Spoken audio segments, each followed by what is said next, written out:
সময় বদলায়, বদলায় সমাজ ও জীবন পদ্ধতি। আধুনিকতার ছোঁয়ায় দিন দিন হারিয়ে যাচ্ছে বাংলার গ্রামীণ ঐতিহ্যের বহু উপাদান। এমন এক হারিয়ে যাওয়া ইতিহাসকে বাঁচিয়ে রাখতে রংপুরের মিঠাপুকুর উপজেলার এনাদপুরে গড়ে উঠেছে এক ব্যতিক্রমধর্মী পল্লী জাদুঘর। এর উদ্যোক্তা আদিল ফকির, একজন সংস্কৃতিপ্রেমী ও ঐতিহ্য অনুসন্ধানী মানুষ, যিনি ৯০-এর দশকে গ্রামের মানুষের ব্যবহৃত বিভিন্ন সামগ্রিক সংরক্ষণ করে গড়ে তুলেছেন এই অভিনব সংগ্রহশালা। আমরা শিকড়কে ভুলে যাচ্ছি, আর এই শিকড়কে জাগ্রত করতে হলে আমার তখন একটা মনে আসলো, না এই শিকড় বা ছেলেবেলাকে মনে করতে হলে এগুলোর সাথে আমাদের একটা পরিচিতি থাকতে হবে। এটি শুধুমাত্র একটি জাদুঘর নয়, যেন এক জীবন্ত ইতিহাসের সংগ্রহশালা, যেখানে বাংলার গ্রামীণ সমাজের চিত্র, লোকশিল্প, কৃষিভিত্তিক যন্ত্রপাতি, ঢেকি, হুকো, চুলা, জাল, বড়শি, তালপাতার পাখা, কাঁথা, পাটের চটের ব্যাগ, একতারা, ডুগডুগি সহ নানা ধরনের জীবনধারার উপকরণ সংরক্ষিত রয়েছে।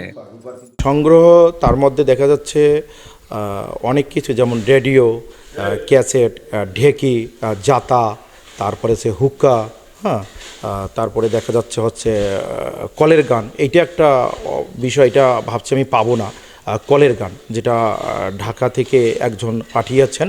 এই উদ্যোগ গ্রামীণ জনগণের মাঝে নিজেদের ঐতিহ্য সম্পর্কে সচেতনতা তৈরির পাশাপাশি বিভিন্ন প্রতিষ্ঠানের শিক্ষার্থীরা জাদুঘরটি পরিদর্শনের মাধ্যমে শুধু বইয়ে নয়, বাস্তবেই খুঁজে পাবে নিজেদের শেকড়ের ইতিহাস।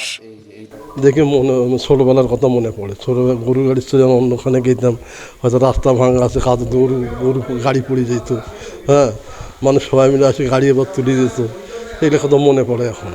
গ্রামের ভেতরে এরকম একটা প্রতিষ্ঠান তৈরি হচ্ছে বিভিন্ন দেখার জন্য, হ্যাঁ, খুব ভালো লাগতেছে। আর হয়তো লোক আসতে পারে দেখার জন্য। যখন গ্রাম বাংলার ইতিহাস ও ঐতিহ্য হারিয়ে যাওয়ার পথে, তখন এমন উদ্যোগ আরও বিস্তৃত হওয়া প্রয়োজন বলে মনে করছেন রংপুর প্রত্নসম্পদ সংরক্ষণ কমিটির এই সদস্য। এটিতে আমাদের গ্রামীণ যে ঐতিহ্যবাহী যে জিনিসগুলো ছিল, যেগুলো আমাদের এখনকার প্রজন্মরা চেনেই না, সেই জিনিসগুলো সংরক্ষণ করা হবে। পাশাপাশি অনেক বছর আগের আরও যদি কিছু গুরুত্বপূর্ণ জিনিস থাকে সেগুলো সংরক্ষণ করা হবে।